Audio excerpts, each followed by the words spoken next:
Good evening, everybody. As per usual, we will start off talking about the high school.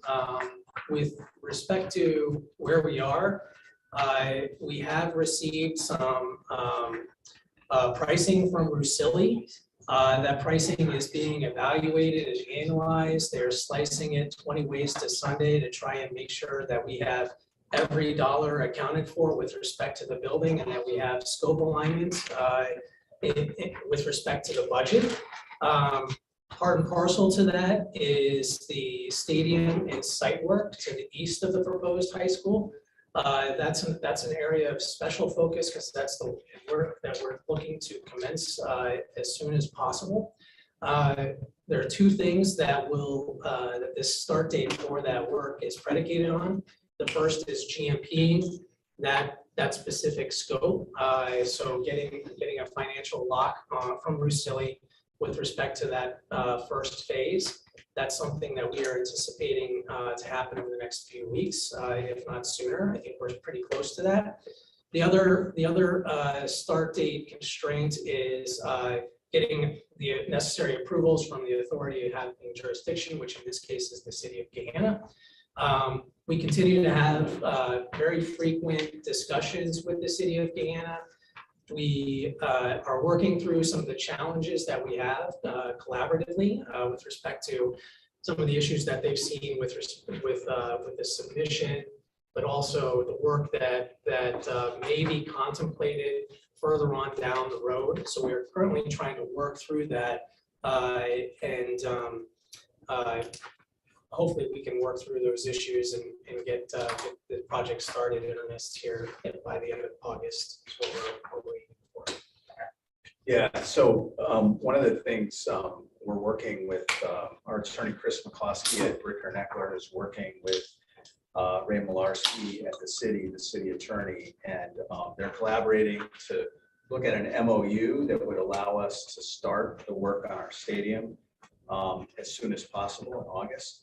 And then, like Mark said, the things that we're contemplating later, like the sanitary sewer, that doesn't need to be decided now. And in this agreement, we want to commit to working with the city and being good partners, but we need to begin this project. We have a draw schedule that's really, really important. So we appreciate Mayor Jadwin being on our Monday morning calls every 9:30. We've been meeting almost weekly now. And they're working through a law called the Brownfield Doctrine that allows public entities with bond projects to navigate through a process, go through planning and zoning and engineering in a way that follows the process, but gives them a little latitude, gives us a little latitude to begin without having the entire project decided in terms of things like sanitary sewer. So we're hoping we can get to the finish line soon, and we appreciate the city's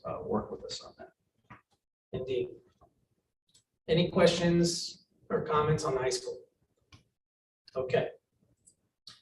The middle school, we continue to, well, DLR rather continues to work on their final construction document packages. There have been some early pricing that went out on the street, which is to say that it went out to subcontractors for market input. We should be receiving word on how those bids fared here fairly soon, as we are targeting the first GMPs for the middle schools to be finalized here in August next month. So what I understand, things are trending in the right direction, and we're tracking towards that date. But it will all be predicated on just how the market responds, which has been pretty interesting here of late. Which we've had conversations about that before. With respect to the elementary schools, work continues. Here you can see some nice progress photos in the upper left-hand corner. You see Blacklick Elementary's gymnasium just after one of the torrential downpours that we had over the last 10 days.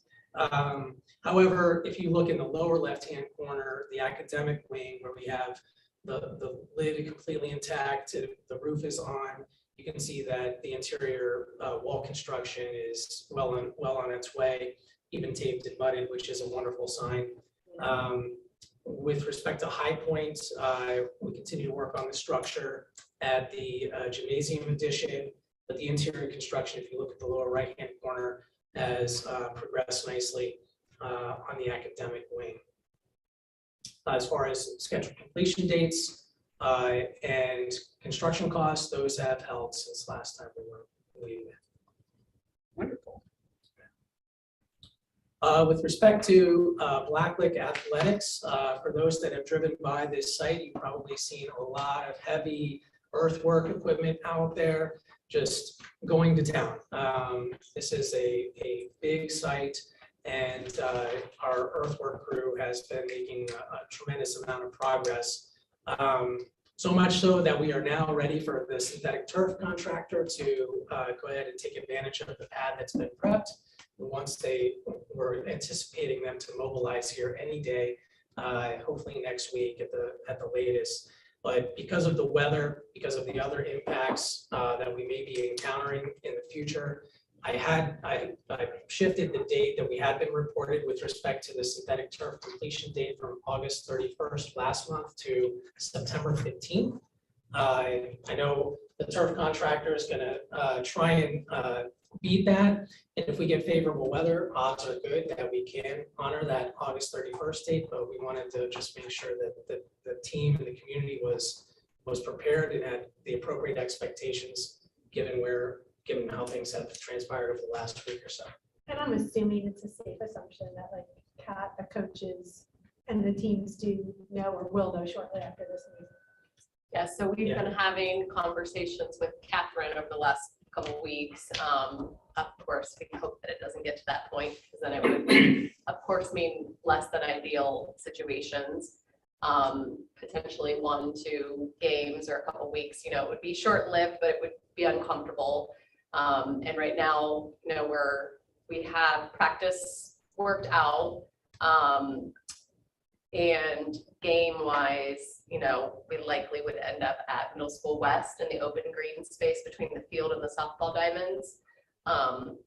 There's large enough space; it can be strike off in like one day. So we also have had conversation. That's a less than ideal playing.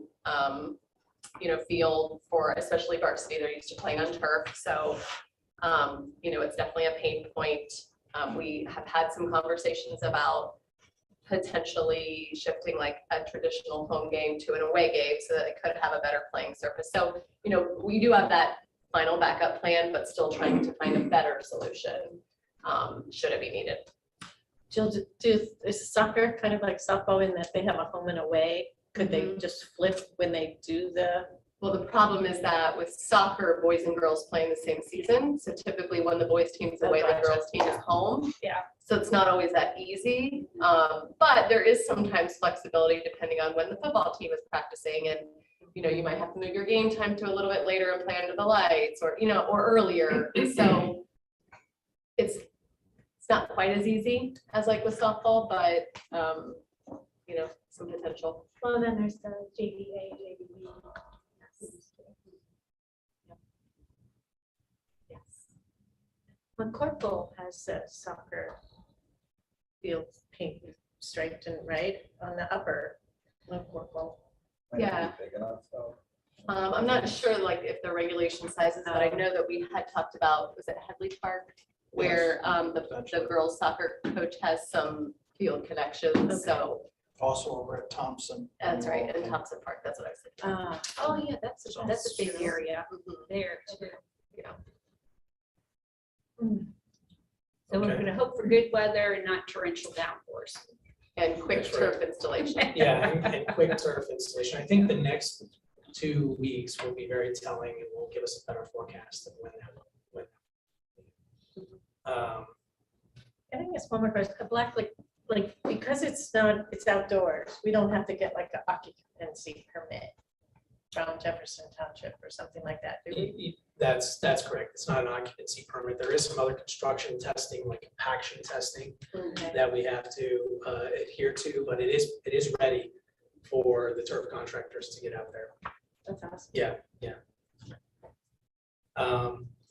Okay, so I had alluded to earlier in our discussion, just the market conditions and how challenging they have been, and it's not headline breaking news anymore. We've talked about it quite a bit, but I had recently prepared a visual, and I thought it would be a good idea just to share it with the finance committee and the community at large, because there's been some chatter about a potential recession and things beginning to soften a little bit.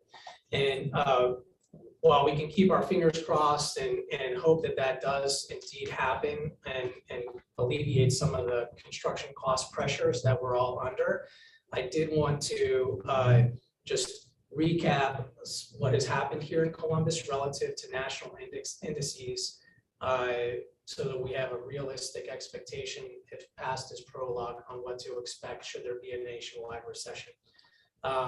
So what you're looking at is a bar graph with the blue bars representing the national construction indexes and construction cost increases.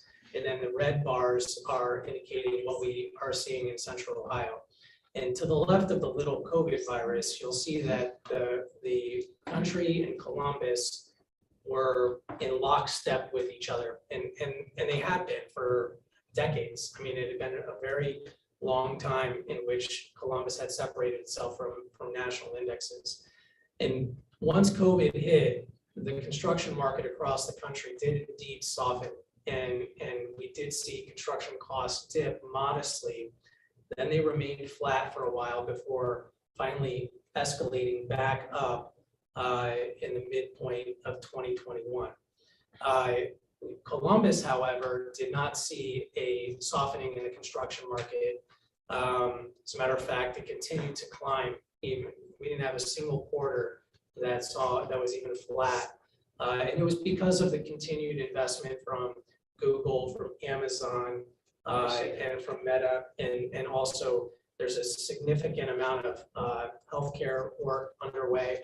OSU sold their energy and became flush with $4 billion with cash, and they turned that into capital improvement projects all over the campus. So that continued to put upward pressure on the Columbus market and separate our escalation curve here locally from the national indexes.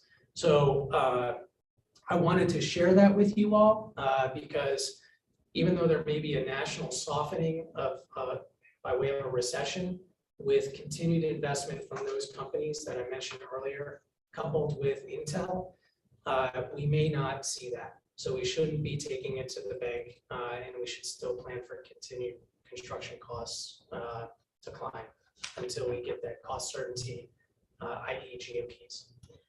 So is it possible that if nationally it's soft, even if Columbus doesn't, that when it comes to labor, that we could pull out of state for labor to fill? Yeah, that is certainly possible. That is certainly possible. When you bring in out-of-state labor, normally there's a per diem and travel expenses associated with that. However, those contractors in other markets are needing work, so they tend to lean in. So it just depends on what their local market is, whether they want to lean in, would they rather lay off, would they rather transport people to keep them busy. So still a A lot of variables at play there. It's very But difficult. a lot of the union work, they've already been reaching out across across the country to pull people into Central Ohio Yeah, to say, we have work here. So Yeah. if there are areas, I know with a lot of the different trade unions, they've already been doing that yeah, indeed. aggressively. The mechanical, electrical, plumbing trades specifically have already seen a lot of increased participation from outside Central Ohio. And I would imagine we would see the same. Yeah. Any questions? Other comments or thoughts? Yeah, I mean, I've read that Intel is going to need 7,000 construction to complete their project. So going out of state, I think it's going to be essential, maybe for our project as well. So Mark, in summary, you don't expect any real relief.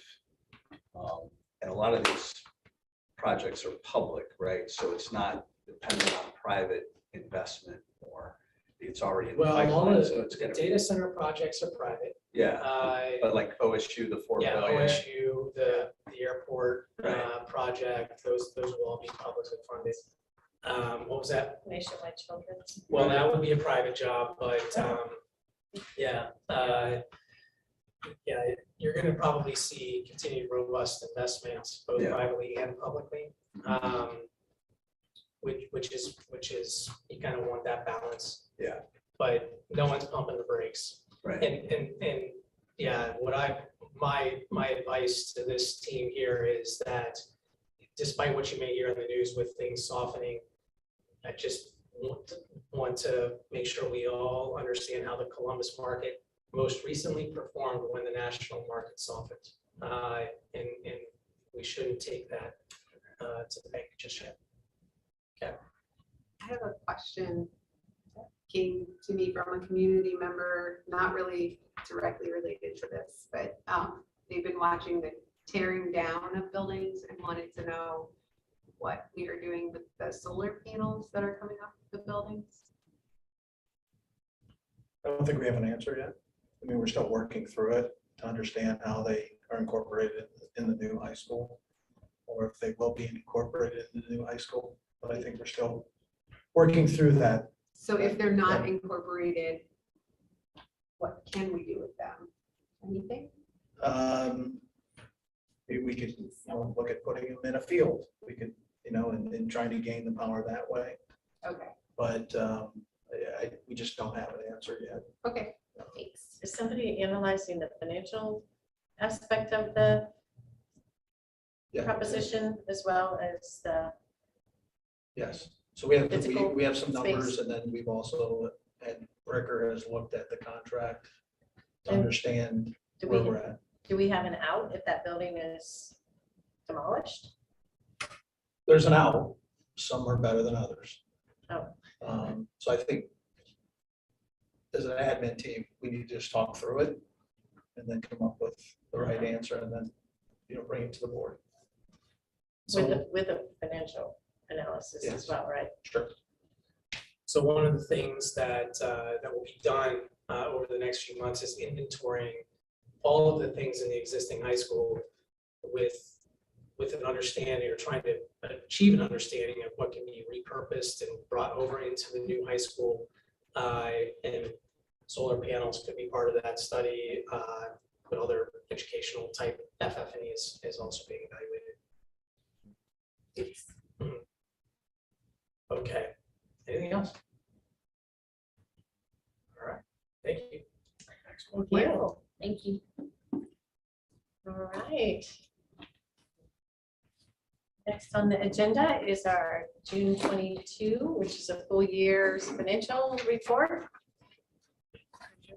So if it's okay, I'm gonna mention item 3 first. Oh, Before I okay, go into that, because I was looking at the clock, because I know we have a special meeting at 7:30. okay, So the original plan was to do the monthly financial report, and then we were gonna have a kind of an educational training session. School Finance 101, Financing Our Future, but because we had a special meeting, we have a special meeting at 7:30. That exercise itself, I didn't want to sell it short and rush through that, because that exercise itself is going quickly is a full hour. It could be an hour and a half. So we talked and we left on the agenda, but we just didn't want to, we want to make sure we had the right amount of time to devote to that. Because I think it's a tool I've used in other districts, presented at some conferences that I think we could use here in our community. So I think it's a really, really great tool. We've done it with staff, we've done it with business leaders. It's great. So I didn't want to run short on time I and thought not we be, did pull it. and not be able to get through that. Well, we listed on the agenda, but we're just not gonna do that So you're gonna today. put it on a. So we'll do that. We think the plan was to do that at the next meeting. Okay. So the next meeting, we'll have the phase 2 update. We'll go through that exercise, the boring monthly financial reports. But then we're also gonna have our investment advisors from Red Tree to come in to talk about. yeah, so maybe next month isn't good, if we're having Red Tree next month. I think we How can, long I think we can do that. Yeah. I think we can pull that off. Probably. So they're gonna come in and talk about the investments with with the construction project. Now that interest rates have changed, what, how's it performed? What do we think it's going to look like? Initially when it was passed, the interest rates were awful, but they've risen. So what, where do we think we could be, and how does that impact the overall financial health of the project? So we're going to do that in August as well. So just a note, if it's on the August agenda, I think we should ask Judy to do some sort of a electronic announcement, right? And invite the public, right? If this is an opportunity to educate the public, it kind of gets buried in a finance agenda. Are you preparing it for that, or do you want to? No, what I was thinking, because really the idea behind the training is you do it with a group of 8 to 10. Oh, I'm So sorry. what I'd like I to thought do you is said start, you're kind of- this would not be a one and done thing, because what I envision happening with this is, we start here. And then next we do that same training with groups of administrators. Then we do a training with our union leadership. Then we do a training with, folks from the chamber Okay. and service All right, I'm organizations. sorry, I didn't So understand. it's something that we can do multiple times. The transition piece of is the learning map. It's a learning map. So there are no right or wrong answers for the most part. And it's facilitating a conversation. So I don't want to give everything away. So just got to keep some magic. Gotta keep Just a teaser there. Just a teaser. But it's just a conversation about how it works. But this map is all built off the old school funding formula. So they've not redone it, but they have not modified it for the new fair school funding plan. So the good thing about that is that I think I may be part of that work group to help them design the new one. So I think when we get to that, it'll change it. But it's really good. It's a great exercise. So we've done that with superintendent licensure classes at Ohio State, Miami Ashlands. We've done things like that with them, as opposed to reading from an accounting textbook, which is painful. So try to make it differentiated learning on the financial side. How about that?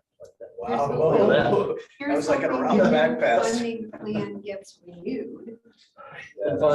Yes. Yeah. Right. I Okay, look forward to it. so that's where we are. Okay. Believe it or Um, not. So I'll go to the monthly financial report. And we still have time before the 7:30 meeting, so I'll probably ask some questions and feedback from the board and administration on how we want to maybe move forward. Because this financial report follows along with what we've done in the past. So the one thing I know that I've done differently in the page in which I handed out, we've got 100 some pages of financial stuff that's there, but it's really this monthly variance report. I look at all of them. This is it.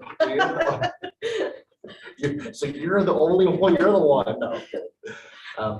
But it's all here. And so as we go through that, we'll talk about the variance report, but I think this will give us an opportunity to look at what's contained in the financial report, the overall report, to see what it is that what do you want to see? What does, the committee and what does the committee, the board want to see in the monthly financial reports? What questions are you looking to have answered as a result of these documents being produced? Are these the right ones? Do you want more? Do you want less? Those kinds of things we talk about. And one thing, for example, that I look at on the report, the last thing that's there is the disbursement summary report. It's a check register. Policy dictates what's in here, so we may have to go before the policy committee if we want to make changes. Doesn't It's- ORC require some things as well?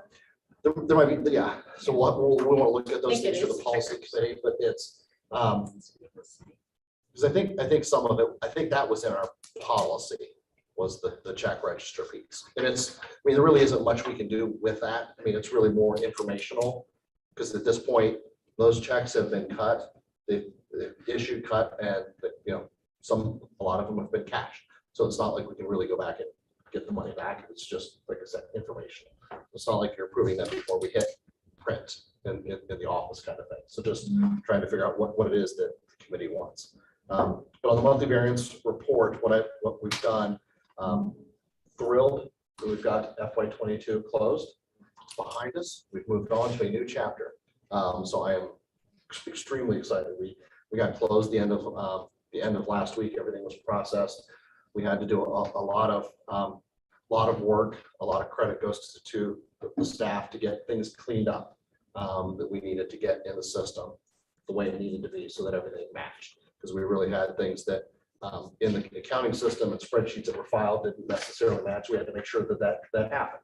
And so now we're in a new fiscal year. Everything's pulling from the system. We're not running two different. We're not having to compare spreadsheets versus the system. The data is now all in the system. So we've had to work through that. And that was, for us accountants, the bean counter people, there are a lot of high fives going on when we made that happen. So that was sad but exciting in our world. That's just. Congratulations. I mean, it was monumental effort that we had to go through. We were behind on a lot of things, and now we're there and moving forward. Much in a proactive manner as opposed to being reactive. And that's good for us. So what we have here is you'll see this alliance with the 5-year forecast that was updated in May.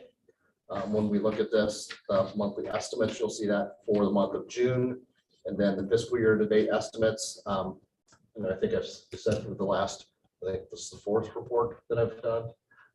The great thing is our revenue is a little higher than anticipated. So the total revenue came in at 2.61% higher than estimate. When you look at some of the variances within the school funding, the school foundation piece, which is 1.035 and 1.040, that is our school foundation piece. So when you look at those in total, that variance, because some of them, they may just the difference from what's unrestricted versus restricted. When you look at it in total as the state foundation funding, the state foundation formula, our variance is 0.76%. We're right on track. We just got it just in the wrong line. And so then the total revenue is up. When we look at on the expense side, when we look at personal services and employee retirement insurance benefits, those are your personnel costs. So we may have overestimated a little bit on the fringe benefit side, but when you look at those in total, personnel costs were only off 1.76%. So we're within 2%. It's great. You look at the total expenditures, we were under by 0.97%. The variance was less than 1%. That's phenomenal. So revenue up, expenses down, improves the cash balance. So now that we've just finished the fiscal year, now just the real work behind the scenes that we'll get into is really digging into the numbers. And what I'd like to do is come back with maybe a year-end report that we can do. We just didn't have time since we just closed last week. Maybe trying to figure out, maybe that's something I can send out, try to figure out how to incorporate that in my monthly financial report in August, but still respecting the length of time that we might have at that meeting. To dig into this, to figure out some of those granular differences that we can flush out. Because what we want to make sure is now that we're taking year-to-date the actual activity for FY22, we want to make sure that as we incorporate those actuals into the new 5-year forecast, which will come to the board for approval in November, are some of these variances that we've seen, are these one-time variances or are these ongoing things? Is this going to change the future projections that we look at to figure out what those projected cash balances are going to be? So that's the real work we're going to get into next to figure out what that is. The great news is that we're, like I said, our revenue is up, our expenses are down, our cash balance is better than we thought it would be for this year. So now we're going to extrapolate that out and use that in the November forecast to see what years 2, 3, 4, and 5 look like. So our hope is that it's going to look better at the end of that forecast than it does now, knowing that any change we make, we look out those first 3 years, that's really good. Once you get out to 4 or 5, the variances can sway significantly. So that's where you kind of get into the looking at financial projections and that blend of art versus the science and how accurate is that going to be. We know that the information that we put out that we approved in May, forecast was out of date the day we printed it. Gas prices are different today than they were then. So these assumptions that are behind that, the underlying assumptions, constantly looking at those and revising those to make sure that the financial picture we give to the board is as accurate as we can at that point in time. So I'm I'm of the mindset that, if we need to make adjustments to it, we don't just wait till November, May, we bring it when those big events hit. The other piece that I guess as I'm projecting forward, that I'm changing my mindset a little bit of how we look at this is when you look at the non-personnel pieces in your purchase services, supplies, capital outlay.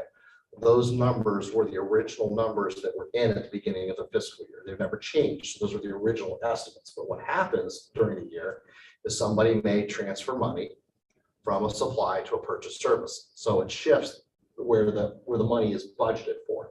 So I don't want you to look at this and see, purchase services, we're over by 5.41%. Well, what we may have done is we may have moved money from capital outlay, moved money from purchase services to capital outlay or vice versa. So we've changed where we've moved the money because budget managers can move money every day. So do we want to change these monthly and fiscal year date estimates each month as we go and then try to close that up, or just know that overall we've got those kinds of accounting transactions happening from one month But to they're the the other? exception and not the rule, correct? Right. I mean, So they're not moving like entire Is more than budgets. $1 million of those kind of transfers? Probably not. Okay, Probably not. I mean, I don't think it's, off the top of my head, I don't think it's anything major. I mean, we're not moving. That's right, less than 1,000 at a time, tens of thousands. That's of stuff. immaterial. But once they, $100 they add up million. when you do a lot of those over time. Our hope is that through our budgeting process, as we move forward, that we have it in the right place to begin with. Yeah. And that ideally it'd be focus great on that that. it never moves. Because then it means that So- our plan held true. That's those. capital outlay. Yeah. We budgeted 950, we spent for 542. What did we not do that we had planned for in capital outlay? We've talked about this one before. This was the piece where we had the technology equipment budgeted in the general fund, but ended up picking it up out of ESSER. But we never reduced it from that. So that's that an explanation example. there. Yes. Okay. What number is that? 03.050. Okay. Let's see if I have Yeah. the number on there. I did not put the number, but I did, yes, Oh, I see. Chromebook purchases were moved to ESSER for FY22. So that Is was, that so what we hap- didn't, Oh, no, it's okay. can I ask about, is that what happened with 04, 060? We thought we were gonna spend, but we didn't, or is that like a quarterly kind of thing? The debt service, Are you looking at it in the monthly estimate yeah. piece? So if you Well, look yeah, yes so- and no, because it's on the fiscal estimate, it it's was, zero within, for the year. $22.73. Yeah. So that was just, So tiny. it was, yes, exactly. It was just a timing of, it was gonna happen in, May, it happened in June, or The year. vice. You look at this, we actually estimated 275 and we spent 275. For the year. So the month was just off. Is it Yes. a quarterly thing, or why is the month so off? It's Just just to timing of how it hits. Before July, or So before June hit. The year is more. Yeah, Yes. focus on the Yeah. year. Yes, the year, yeah, because All right. then that's, Yeah. and that's one of the hard things too, is because Yeah. what we've done on the monthly estimates is there's Some of no them method is, just per- said no some method is, amount. no method is 100% accurate. Right, Because we could take our total budget, divide it evenly by 12 months, and that's it. Well, we know that's wrong. Yeah.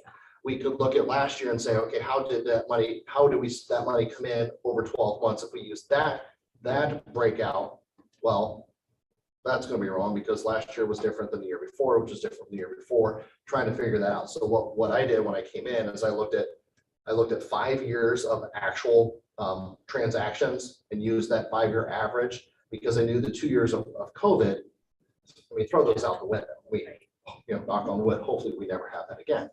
Because we never experienced Maybe anything. it's We okay. never experienced anything like that before. So those years weren't a good measure. So the further we go back, the more history we bring into it. It tries to hopefully tightens down Right, those yeah, estimates. So that's what, so yeah, so 1 month to the other is really, it's a timing issue. But we're really focused on at the end of the year, June 30th, did everything come in like we thought it would? So that's what we're looking at that. So One more little question. No, you're fine. All right, thanks. Item 05, 020, advances. The monthly is really 98% difference, but the annual is like a 98% difference as well. Yes.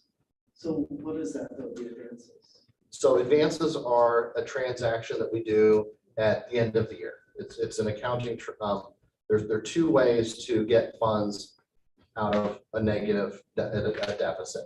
You either transfer funds, and if you transfer funds, you transfer it from one fund, from fund A to fund B, and the money stays there, it never comes back. An advance, just think of it, you're just moving money temporarily for one day only until the books are closed, and then the money then the money comes back. Interesting. So what we've done is we estimated 400,000 for advances. There was clarification through the Ohio Department of Education and the auditor's office, because you don't want to have any negative fund balances at the end of the year. What ODE and AOS has said is we have negative fund balances for state and federal grants. And what the auditors have said, as long as you have a project cash request submitted because we have to spend the grant money up front and they get reimbursed. As long as we've asked for that money, we've invoiced the state for it, we don't have to advance it. So we have negative balances, but we have project cash requests submitted to ODE, waiting on money to come back in. Because I will tell you, if Michelle's listening right now, it is a nightmare transactionally for us to deal with those. And it was, hallelujah, pass the peas kind of thing when we realized that we didn't have to advance the money because it throws off our scheduled federal assistance. So we have negative funds in some of those grants, but because we've got PCRs, as we call them, submitted, we're okay. Yeah. So we thought we were going to have to advance 400,000. We did. The only thing we had to advance for is that $9,556.39. That's about 10 cents. To the district agency fund, which is Fund 022 for Shepherd Christian for expenses that we paid on their behalf. Again, another timing issue. There were services we paid, we've invoiced them, we didn't receive their check prior to June 30th, so we had to advance funds for that. We've received the money, so that fund is now back in the black and it's positive. So now we have to, what you'll see on Thursday is returning the advance from that fund back to the transferring the advancing fund, which is the general fund. So that backing that It's the transaction out. nuances of fund accounting versus yes. what's more easily understood as accounts receivable and accounts payable. Yes, So I mean, it's just 97% like yearly crazy. difference is. because that all happened within the same month, because we didn't advance anything. All of that occurred on June 30th. So we didn't advance anything at any other time throughout the fiscal year. It was one day. Yes, yeah. Well, that answers my question, because I Was that? I'm like, in the 5 previous years I've been on the board, it was a big deal not to have negative balances in these state and federal programs, right? And I'm like, oh my gosh, we've got like Oh, yeah. 7. So, but now we know, Now the we know. request has been made. I and should we don't have to do called that out in Okay. my update. That's a good point. So it's a relief we didn't have to do that. It makes sense. Right. I mean, that's like, good grief, the amount of work for Because what? every district was You know? screaming about it. OD's like, Oh, we yeah. got it, we heard you. Okay. You Yeah. don't have to advance it. Good, Thank you. thank goodness. And it was good collaboration between the districts and some of the committees that we do. So we have an education finance committee. Aaron Roush from OD is on that committee. We've got an AOS advisory committee. Sometimes Auditor Favors on there. Bob Hinkle will be on there. So we're all working, these agencies are working together to figure out what to streamline these things. So that really helps us out. So it's good that we do that, but it also gives us internally an opportunity to revisit our current practices and our procedures. This last year was crazy. It was. So we're looking at the frequency of us submitting project cash requests more frequently. So you may have seen negative balances on some of those funds for a longer period of time in FY22. Michelle and I were talking about earlier today, and Jill was in there with us, and we were talking about grants. Our goal, our target is to submit project cash requests to OD every month. So that's what we're moving towards. So we don't want to do it just at the end of the year. We want to do it, it's like, I was like, hey, can we start quarterly? And then, I think Michelle was like, well, I'd like to do this monthly. I'm like, great, we're going monthly. So we're moving in that. So it's just, Absolutely. these procedures and processes that we're revisiting and making changes to are. Right. it's Oh, good. just make your It's life great. easier. Oh, absolutely. Plus, Absolutely. plus you've got 1 year down of using the new system, right? Right. And so that was an albatross last year, right? When they No were, conversion is easy. the conversion and learning. It never is. System and where to pull reports, so. Right. Now you can do those refinements, right? Yes. I mean, right. Yeah, when we loaded things and we ran a report and hit a button and went match it. There you go. It's great. It's a great feeling. Well, I would say to be over 3% in revenue and under 1% in expenditures, where a positive cash flow of 3 million, right, is a very good year. So Steve, Jill, team, thank you for Managing through that. through a really It was all you, difficult year. I'm sure Esther helped us, right? Esther helped some. Josh, financial report again. I'm just sorry you didn't invite us to the high five party. That would have been thoughtful. At least. Good notes tomorrow. We weren't invited. It's good to celebrate here. It's good to celebrate here. Oh, good job. All right. Invite Steve next year. Come back. Yeah.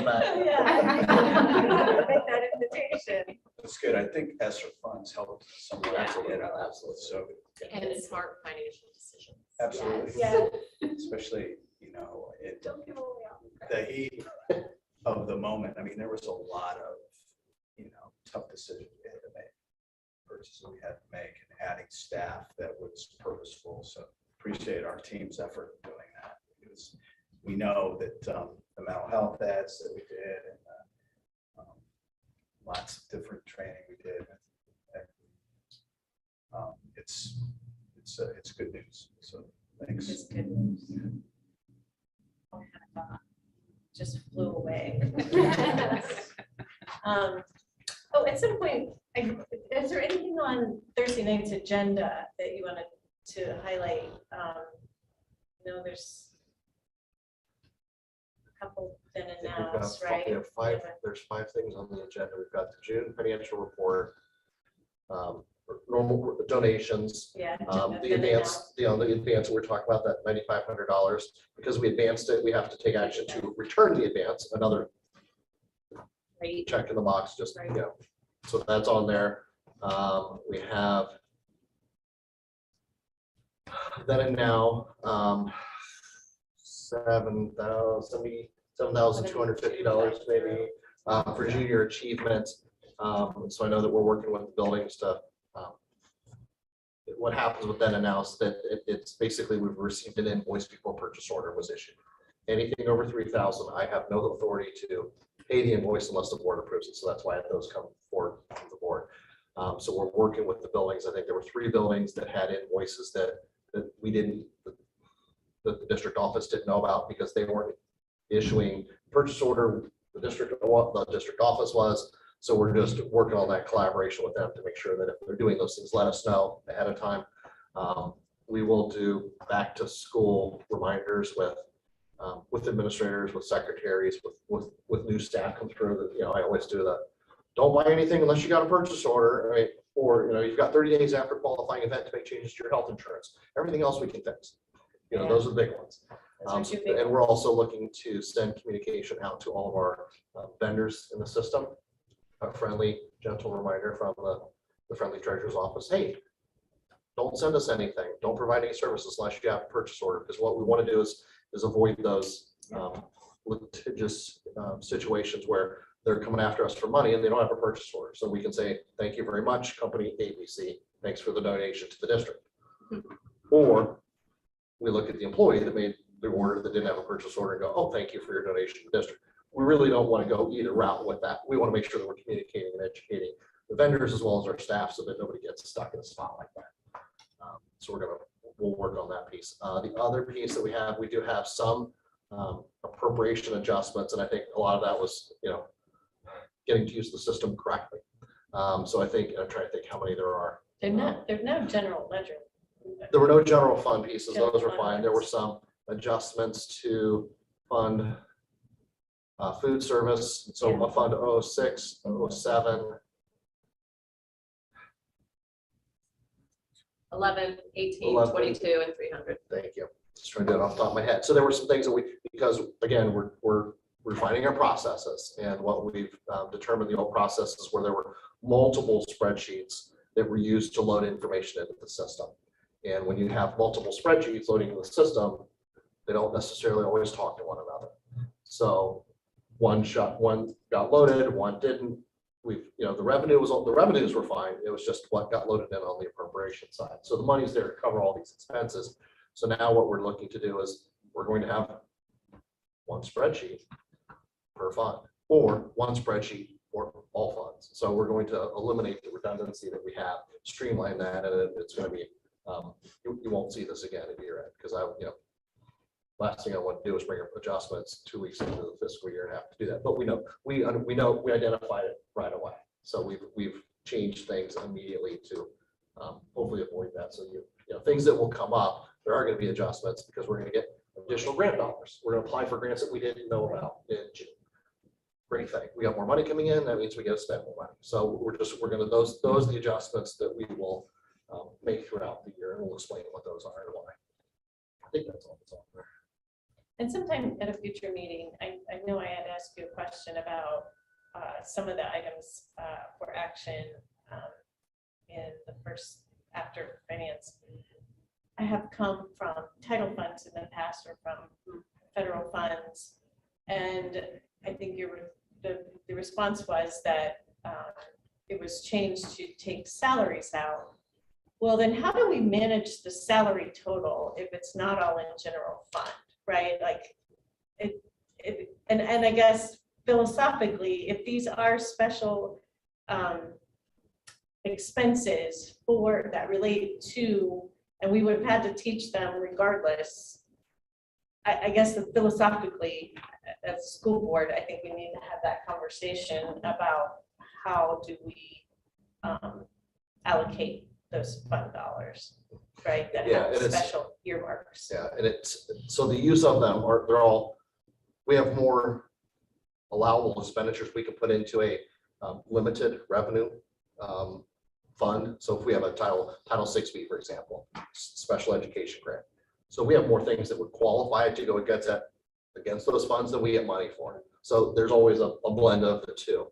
I think when the decision was made, as I understand it, jump in if I'm wrong, with everything that we're seeing because of COVID and supply chain issues. So districts are looking at utilizing grant funds differently because there's a very specific amount of money that has to be spent in a very specific amount of time. So if you order something and because of supply chain issues, it can't get here in time, we can't use those funds to pay for it. So we're at risk with the timing of delivery of goods. If it's personnel, they're here, they're teaching, they're doing whatever it is that they're doing, they're assisting. So we can spend those dollars quicker on people versus stuff. In the general fund, we don't have that time-bound restriction of having to spend it by a certain period of time. It's indefinite, it's until the money runs out. So I think that was part of why we made those decisions to do those things. But when we look at our funding, because even this monthly variance report, this that we talked about goes back to our 5-year forecast, was just general fund. Right. We have pages of funds and Right. pages of special cost centers. Right. So you really have to look at it through two lenses. Because if you only look at it from the operating side, you're not seeing the whole picture. Right. So it's almost looking at that pie chart, if you will, of what do your total expenses look like for the general fund, but what do those look like all funds? Right. So that's Maybe kind of what that we need to do analysis is piece that I'd like to get to, right? Right. And she's not here, and I think that came up. I think Mrs. Sullivan even had a question about some report sheets. I think we talked about like the popular annual financial report. That's something that I would like to look at doing and having that kind of analysis so that it's not just this, but it's this compared to how does it look overall, all funds, not just the general fund. So I think that's just a tool that we could that we should look at. Yeah, Because I think we need to be transparent with that. All right. Any other questions, board members? Yeah, I just want to, compliment Jill and Scott. They did a presentation on our ESSER funds at OASBO. And it was a very collaborative effort, working with principals, working with the curriculum team, working with the mental health team to add what we needed to support kids coming out of the pandemic. That money was very helpful. We're going to continue to use it next year and beyond. And, I think, the organization of that and the collaboration of that it was one of the things that led to this really good result. So thank you for all your hard work on that. We have a really solid plan of how we're using that money. And it'll be a big benefit to kids and teachers next year and the year after. If I could add something to what Scott was saying, explaining kind of the change of what we're paying for out of grant funds. A very transparent perspective also, and this was something that the previous treasurer had decided to do, but because salaries and benefits tend to be larger expenses than, a supply here and there or a community event here and there, it is a more manageable process of tracking. I mean, the federal grants have special tracking requirements and certainly, timelines and budget timelines as well, but it's very common for districts to utilize their grant funds for salaries and benefits. That's just not the way we had done it before, and it took some adjusting to kind of, shift that. And certainly we can have discussions if that's what we want to continue to do or not. But in thinking about the workload in the treasurer's office, there's also an impact there related to the tracking that's required and those types of things. Yeah, I just don't want programming at our title schools to not get the money they need. Absolutely. And that's my concern, right? And I can think of examples where Because that did not have happened, legally that right? can't happen, So 'cause that's a trouble. supplant versus supplement issue. Yep. With schools that are identified as Title I, you cannot take general fund money away because they're getting Title I funding. It is above and beyond, it's supplemental because the building has identified needs for Title I, for example, because they're economically disadvantaged. They get these additional resources because they need them. So we're not allowed to take them away from anywhere else to do that. Right, I think to Daphne's point and to your point, saying how we're evolving, the next general step for us to take is to look at things in kind of totality and comparisons and ratios and look at things because we all need to be talking about the same thing.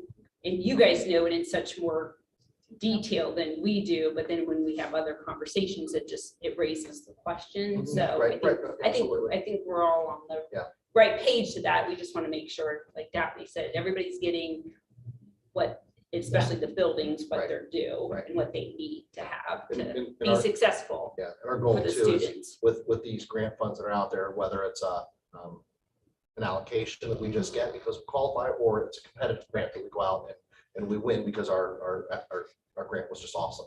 Right. What we want to make sure is that people will look at those as kind of, hey, it weren't free money. We didn't have to go ask the taxpayers for it. We applied for a grant. We were given it because we needed it. Those are funds we do not want to send back. Because we know that school funding is set up in the cycle, which you'll learn about in our next presentation next month. But as we go through that, we know we're going to come back before our voters and ask for additional resources. That's just how school funding in Ohio is set up. So we want to make sure that we're maximizing all these other funds to the best of our ability to hopefully lessen that impact coming before our voters. We have to make sure that we're spending all that. Yeah, and if I can just add, I know we'll have more discussions about it in the future, but that was connected to some of the staffing decisions related to Middle School West is, looking at what do we provide across the board at all schools and then what do the title buildings need in addition. So we have essentially, if we're just talking personnel, we have, a couple different grant funds that are not all Title I related that we can provide additional support for or from. So, we have a spreadsheet we can look at to show, these are 8 additional positions that Middle School West gets in addition to what the standard is for all middle schools because of their need to support students. And then same with Royal Manor, same with Goshen Lane. Then we also have very specified formulas that we use to provide additional supply money to them beyond the general fund budgets that they receive, as well as additional community engagement funds as well, you know what I mean? So we have all of that mapped out. And I will just say, like, every year we kind of refine our process and learn a little bit more. And, but we've got spreadsheets for all of that as well. Yeah. Just one spreadsheet. Don't say many. Yeah. It's lots of tabs. Oh, It's yeah. one spreadsheet, it's not lots of tabs. Or I mean, it is a singular spreadsheet, which is Tabs for are every tabs. grant. Tabs. Tabs for every grant. As we close the meeting, Steve, do you have anything to say? This is your last finance committee meeting. Well, I'm 6 gonna- years later. Not necessarily, because I'm gonna tune in. Can we walk, Yes. can we walk yours? No, I think, you know, way back in 2016, I remember the date, I think it was the last day in July of 2016, we met at Heartland Bank. Yeah. Talked about our committee meetings, our finance meeting, our policy meeting, our student learning and achievement meeting, and our team has worked really hard to do these meetings so that we can inform, you know, our community. But you guys, our board, has worked extremely hard and given up a lot of family time to be here so that we could not only use these committee meetings to do the work we needed to do and set up the systems and structures we needed to set up, but also as a vehicle to communicate the work we're doing. So thank you so much. This is, you know, it's been a lot of hard work on your part. So I want to thank our team, our GJPS, you know, team, central office team, our curriculum team, and all the finance team, and then all of you guys, our board members, for being here. And I think we could refer to you as the father of our fiscal principles. yeah, I lifted those from a guy named Dan Wilson. We're being honest. We wordsmithed them some. No, we made them our own. Yeah, we There were did. some revisions, and those, I think we tried to live by those. And I remember, Daphne, you might remember better than me, but we were maybe 10, 15 days cash on hand. And Yeah. our goal was Yes. 60. We got down to single 2016. digits. Yes. One January. And we have to thank our community for its support for our levies, our operating bond issues, because we couldn't have done this without them either. So That's true. it's been a great journey. So thank you all very much for your hard work. Thank you. Thank you. Absolutely. All right, with that, we will conclude our 7:30 meeting. We're gonna start a subscription service for our committee meetings. So like Netflix, stuff like